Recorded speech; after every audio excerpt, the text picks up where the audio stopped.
You're listening to The World at 8 with Lynn Mozart.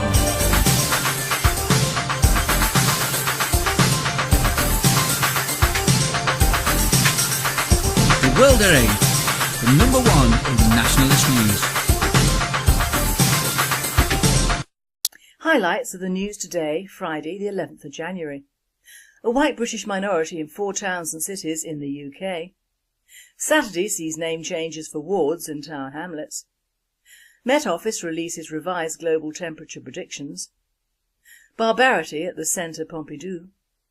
Spanish Pamplona's locksmiths boycott evictions. Nick Griffin MEP, who today is covering the Condem's mid-term review and much more. Egypt's new constitution prepares the way for an Islamic caliphate. Kenya's Wildlife Service says it is pursuing elephant family killers. Thought for the day, diversity versus genocide. And finally, real snake on a plane.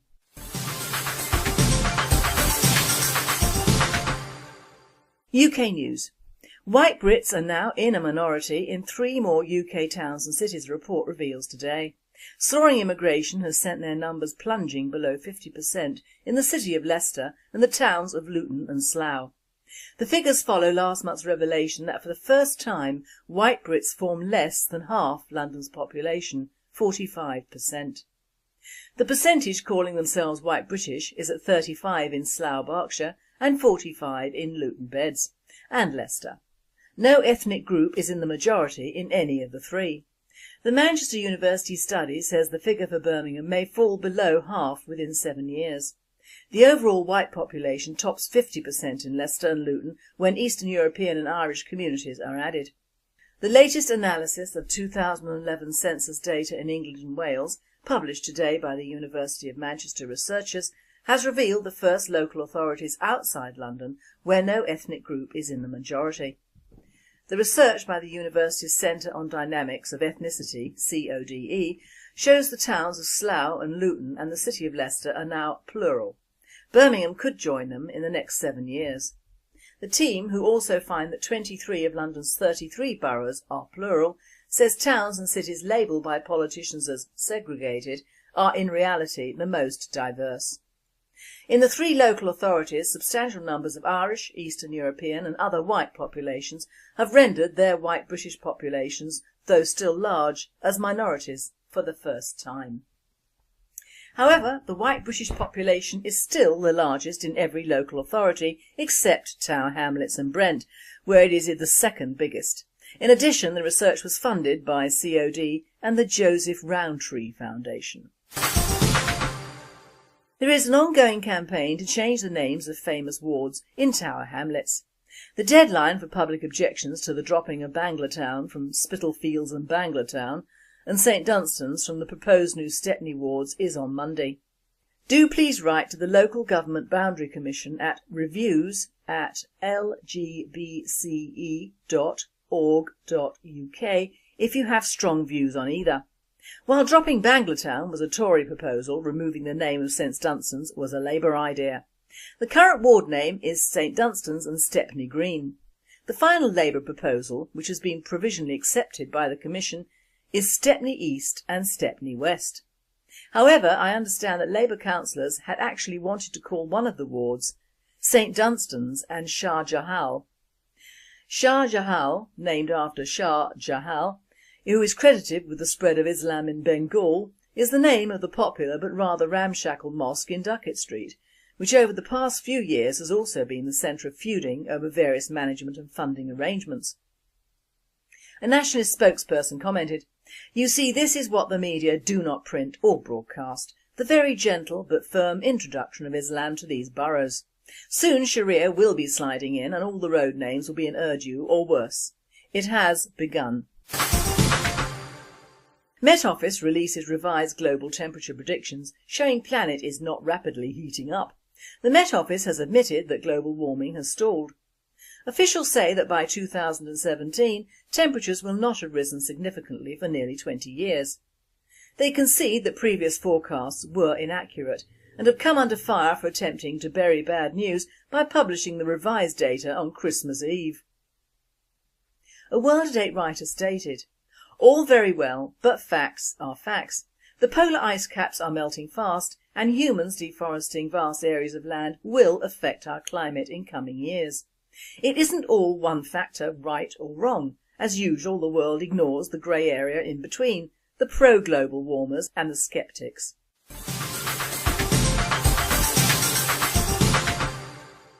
European news. The gradual degradation of France has no limits. A French artist intends to kill animals in the Centre Pompidou. Animal rights activists are demanding that this bloody show be banned.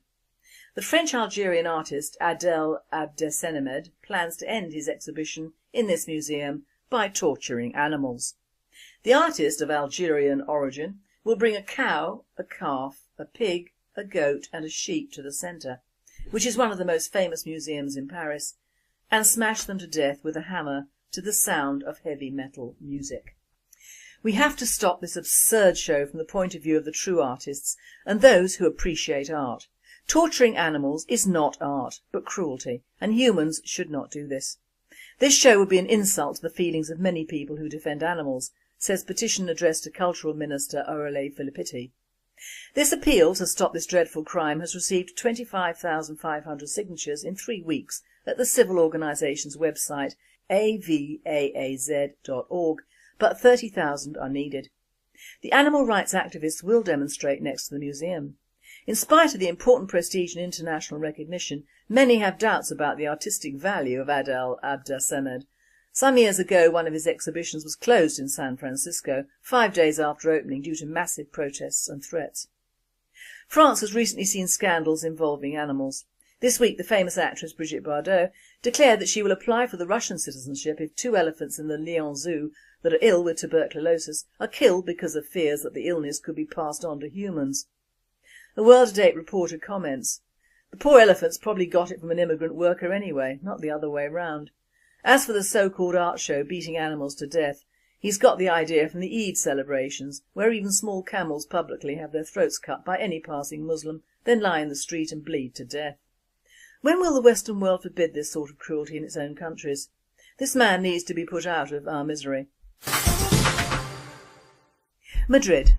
The Assembly of Professional Locksmiths in the Spanish city of Pamplona, the capital of Navarre, will no longer aid authorities in evicting delinquent homeowners in Spain.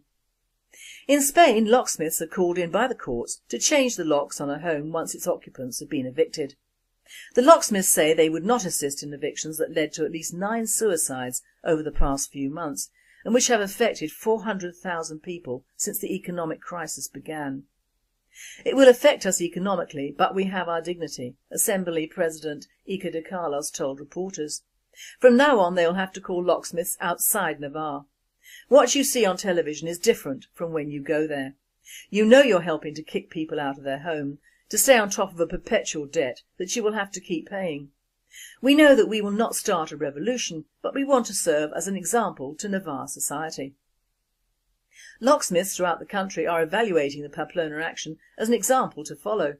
"We are professionals, but we are people first," Spanish Federation of Locksmiths President David Omaquer told El País newspaper. "We can no longer participate in these terrible events without having a say."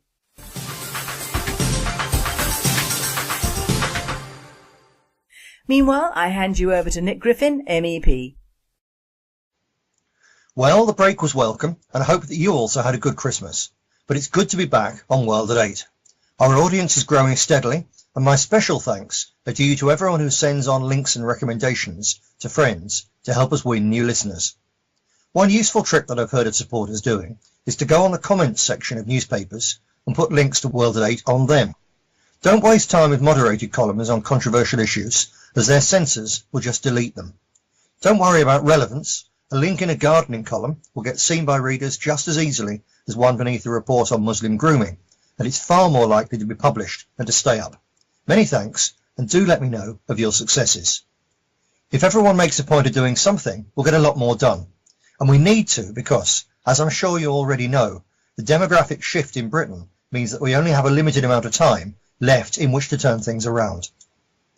It's not only true about immigration, Islam and demography, of course. It's also the case in many other areas. For example, the continuing deindustrialization of our economy, thanks to free trade and the crushing burden, £18 billion a year, of the Climate Change Act, the longer this goes on, the harder it will be for us to rebuild British industry. Or the destruction of more and more of our best farmland and loveliest countryside by housing developers. Once the bulldozers and cement mixers have done their work, our green and pleasant land cannot be undeveloped and restored. So the longer we're ruled by a gang of crooks in the pockets of the big corporate developers, the less of our Britain there will be left for us to fight to save. This aspect of our struggle has been highlighted in the Condem's mid-term review proposals to deal with the housing crisis issued this week. The problem is that the crisis that their plans are intended to deal with is not the crisis of millions of our people being unable to get or afford a decent home. Oh no, if they wanted to deal with that, the first thing they'd do would be to stop immigration. To the Tories in particular, the key crisis in housing is that the fact that the banksters' crisis threatens the profits of the cartel of big building firms that give them more than £1 million a year. That's what's behind the much vaunted proposals of Conservative high-flyer Nick Bowles and his policy exchange think tank. If that sounds harsh or cynical, consider this. These people are always banging on about the wonders of the free market, but we don't hear a peep from them about the fact that the big corporate developers are sitting on a hoard of more than 400,000 unused building plots. What kind of free market is that?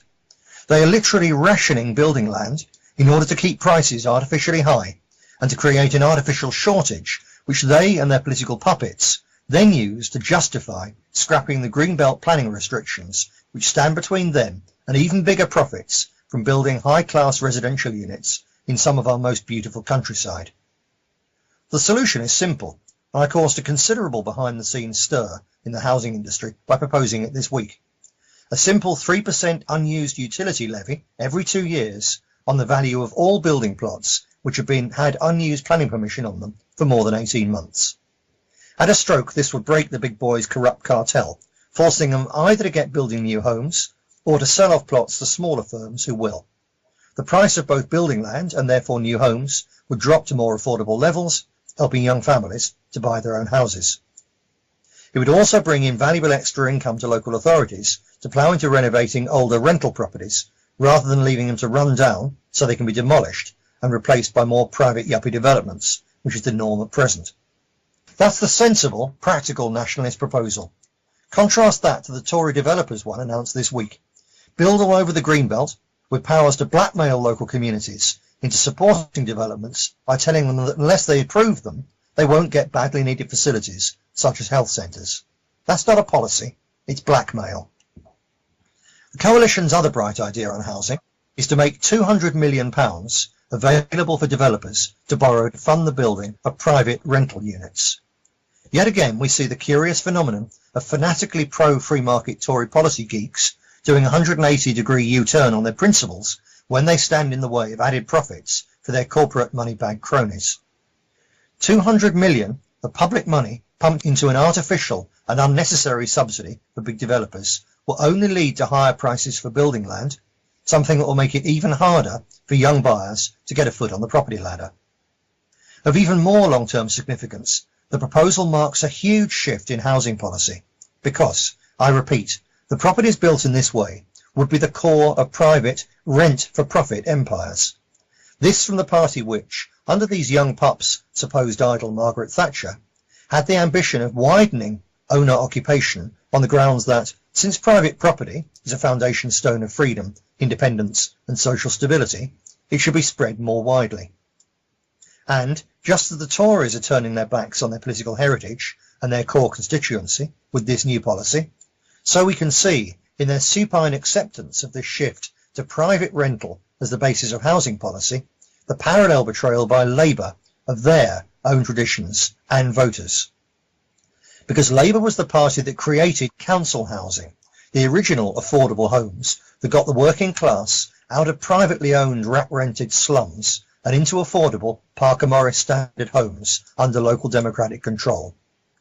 The answer to this Conservative corruption and Labour betrayal has to be nationalism, where housing policy is determined by the need to provide affordable and good quality housing for every British citizen, mainly through a mixture of private ownership and council housing.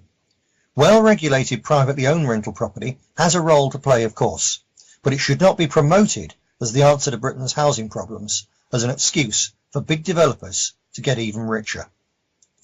In summary, the way to restore decent housing as a standard for the British people is to stop immigration, radically reform the banking system, end hoarding, provide tax breaks to encourage the upgrading of privately owned rental properties, stop creeping privatisation, and restore a Parker Morris standard council house building programme. On a related subject, because it also involves houses and injustice, I've heard from a number of constituents whose elderly parents are being forced to sell their homes to pay for nursing care. This, despite working and paying tax into the system all their lives.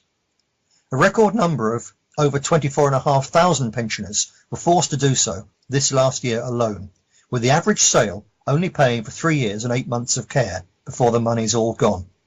People who worked hard all their lives in order to be able to pass on their much-loved home or a serious amount of cash to their children are now dying as paupers. David Cameron pledged last year to end this scandal by introducing the key recommendation of the Dilnot report, which was to have a £35,000 cap on what anyone has to pay towards their nursing care. Whether that's good enough is in a way irrelevant here. What matters is that Cameron promised to take action, but has broken that promise. Yet another one. For there was no word about this in the Condem's mid-term review, which earlier spin had said would include this much-needed protection for the elderly and their families. The Dilnot cap would have cost £1.7 billion, which the Condem's now claim they can't afford. Well, they, and the Labour opposition, should have thought of that before they agreed to blow more than 10 times that amount each year in a farcical war against carbon, the most important fertiliser Mother Nature ever invented. I'm pleased to be able to tell you that I've got a small but very competent group of legal advisors working on a set of thoroughly practical things which we can advise and even help people to do in order to protect themselves and their loved ones from this family tragedy, and to help deprive our criminal masters of revenue while they're at it. Watch this space. These important and very popular subjects are covered in the latest Freedom, which is out shortly. If you don't already do so, please take out a subscription, because it's only by spreading the word about such things and our positive answers to them that we will gradually build the power-winning machine we need to turn our vision of a better Britain into reality. Finally, I can't resist a mention of the thoroughly bizarre move by the BBC stooge Nigel Farage this week to offer a coalition with Labour in 2015. While I can understand, though I don't necessarily believe, his current claim that he will never do a deal with Cameron, Farage's suggestion of a deal with Miliband is a piece of astounding political stupidity. Vote Labour, get UKIP is likely to be a reality in any case if the BBC plan to use UKIP not just to block the British National Party, but also to split the Conservative vote works as well as it's doing at present. But it's one thing to put Labour back into power by accident, and another entirely to put Miliband into number 10 deliberately with a coalition. How many middle-class votes has that just lost UKIP? Rather a lot, I hope. So, on that happy note, till this time next week, remember, freedom isn't free, but the price is always worth paying. Thank you, Nick, and it's good to have your dulcet tones back with us again.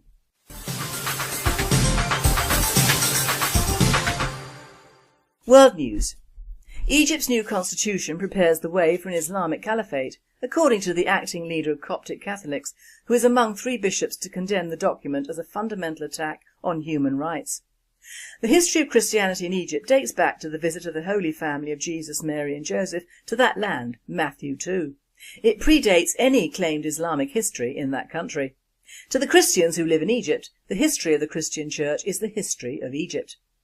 The evangelist Mark brought the gospel of Jesus Christ to Egypt in 61 AD and planted the church there deep in the soil of that land of martyrs and saints. Egypt has a proud, long, unbroken and vital Christian heritage. We must pray for, stand with and defend Christians in Egypt as hostility towards the Christian faith grows under the Morsi regime. The majority of Christians in Egypt are Coptic Orthodox. The very word Copt comes from an early Greek name for Egypt. Christianity in Egypt have a long and holy history. In addition, there is a strong, ancient and devout community of Coptic Catholic Christians. The relationship between the two churches is strong and growing stronger under the persecution which they face together. Kenya's Wildlife Service says it's pursuing a gang of poachers they suspect of killing an entire family of 11 elephants.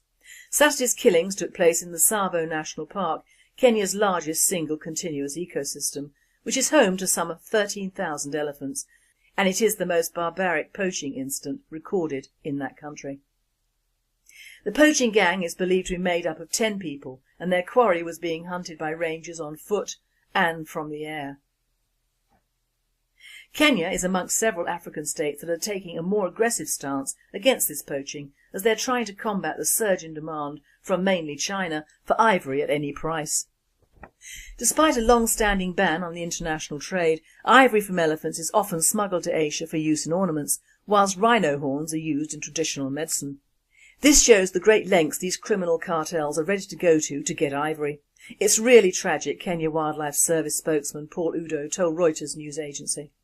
A World Date writer comments, "No punishment is bad enough for these men. They are not starving, they are just greedy and stupid. If they are killed whilst being arrested, their bodies should be hung up as an example to other poachers, or the message will simply not get through. The Chinese embassies in Africa should take some responsibility for their own greed in reparation for these killings and give money to the elephant and rhino orphanages."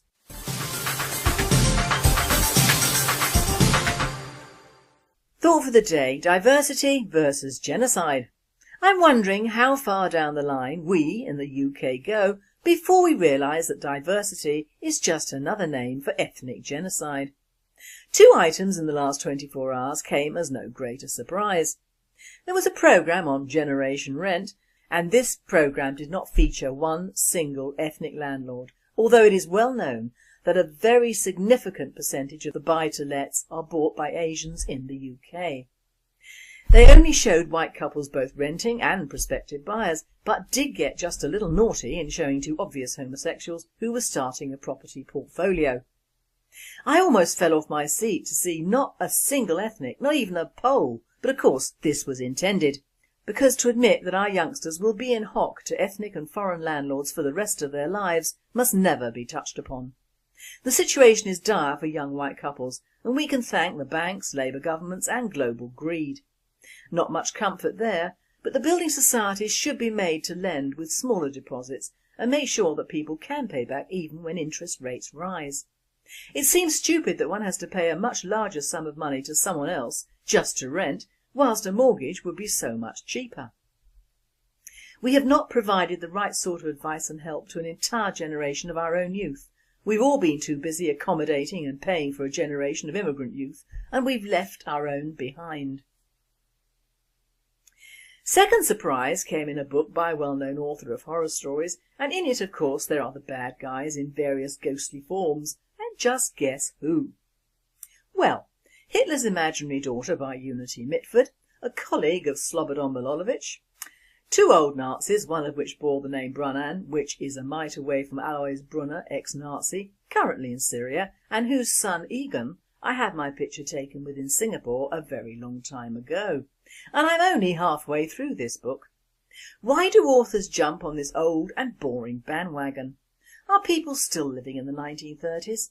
Well, they are as far as the far right and fascists go, but they are ignoring the socialist and liberal left encroachments in their own country. One look at that picture of the January sales in London and there was not one white face. Well, one, but that was probably Eastern European frantically scrabbling in the melee.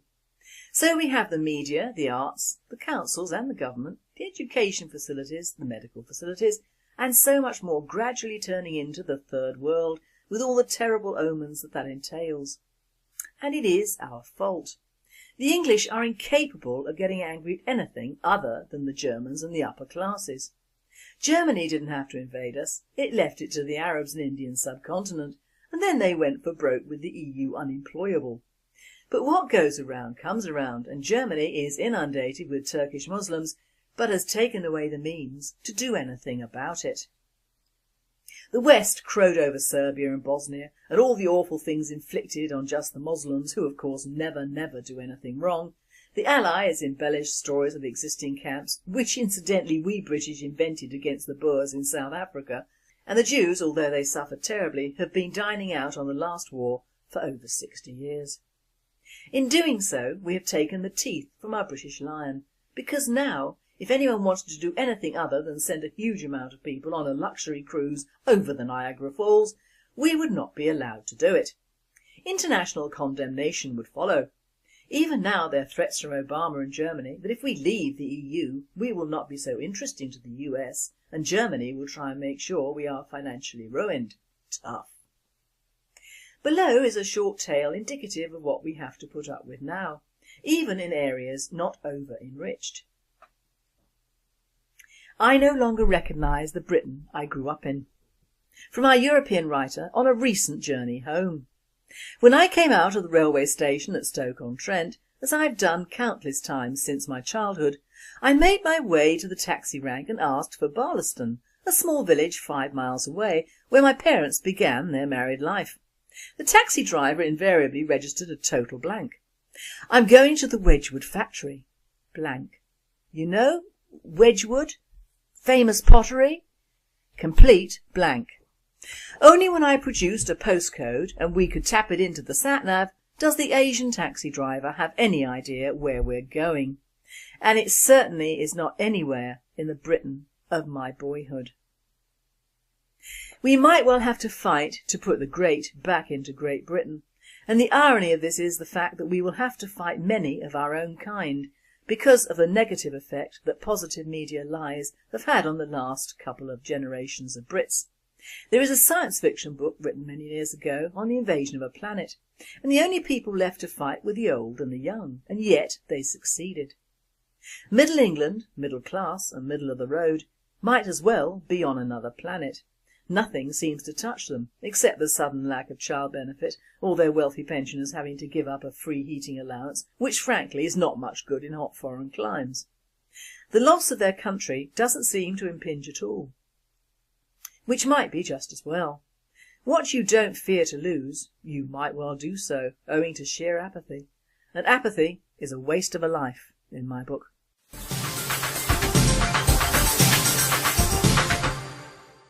And finally, snakes on a plane. A passenger looked out of their window after an hour into a Qantas flight between Cairns in northern Queensland and the Papua New Guinean capital of Port Moresby on Thursday and saw a 3-metre-long amethystine python clinging to the wing. The poor darling had crawled onto the plane from the mangrove swamps that surrounded the airport in tropical Cairns. They can grow to as long as 28 feet. A crew member told Australian media that the initial reaction when the python's presence was first reported was, "You've got to be kidding." Qantas said in all seriousness that there was no impact on the safe operation of the aircraft due to the snake's presence, and the Bombardier Q400 was clear to resume flying after it landed in Port Moresby.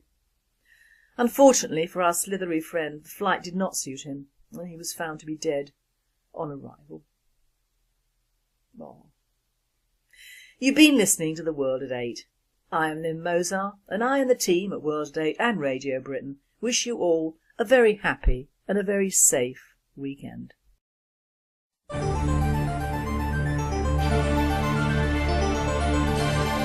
You're listening to The World at 8 with Lynn Mozart.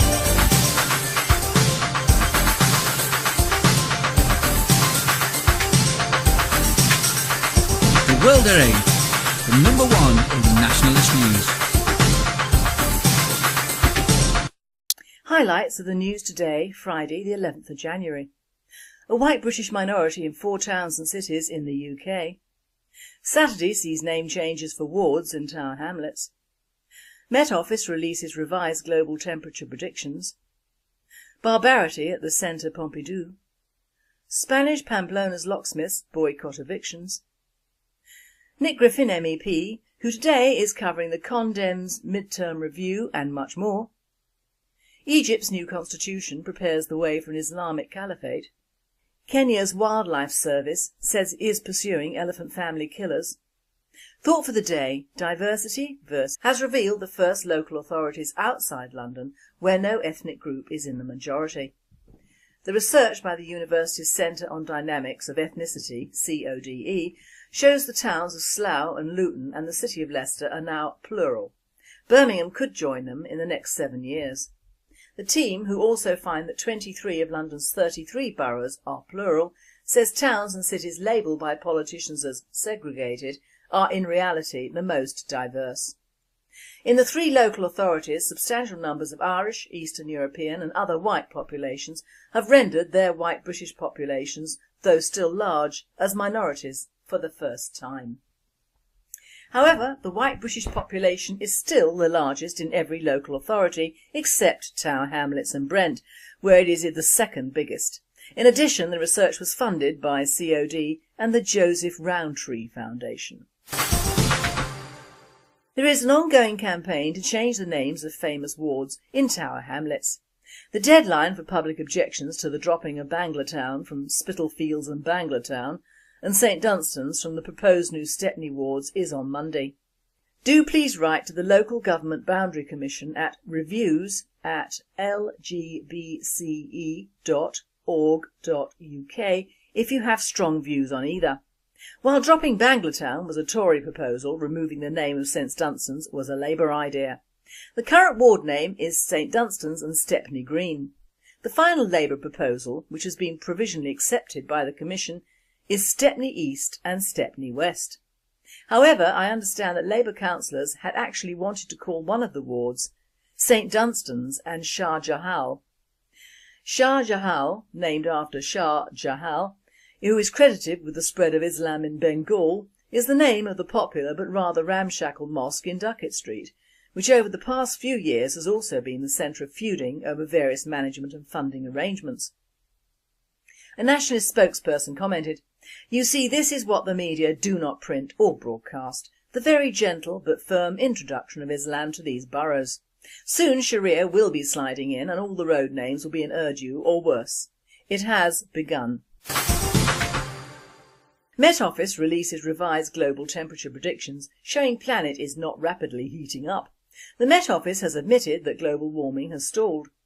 Officials say that by 2017 temperatures will not have risen significantly for nearly 20 years. They concede that previous forecasts were inaccurate and have come under fire for attempting to bury bad news by publishing the revised data on Christmas Eve. A World at 8 writer stated, "All very well, but facts are facts. The polar ice caps are melting fast and humans deforesting vast areas of land will affect our climate in coming years. It isn't all one factor, right or wrong. As usual, the world ignores the grey area in between, the pro-global warmers and the sceptics. This is genocide." And finally, real snake on a plane.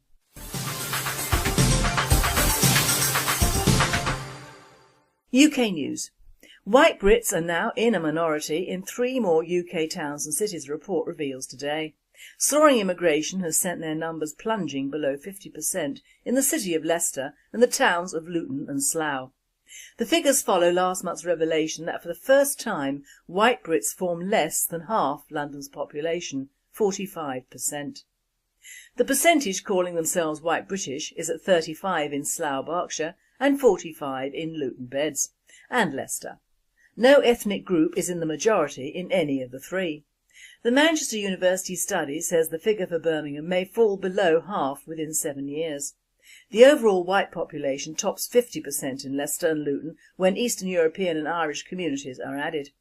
The latest analysis of 2011 census data in England and Wales, published today by the University of Manchester researchers,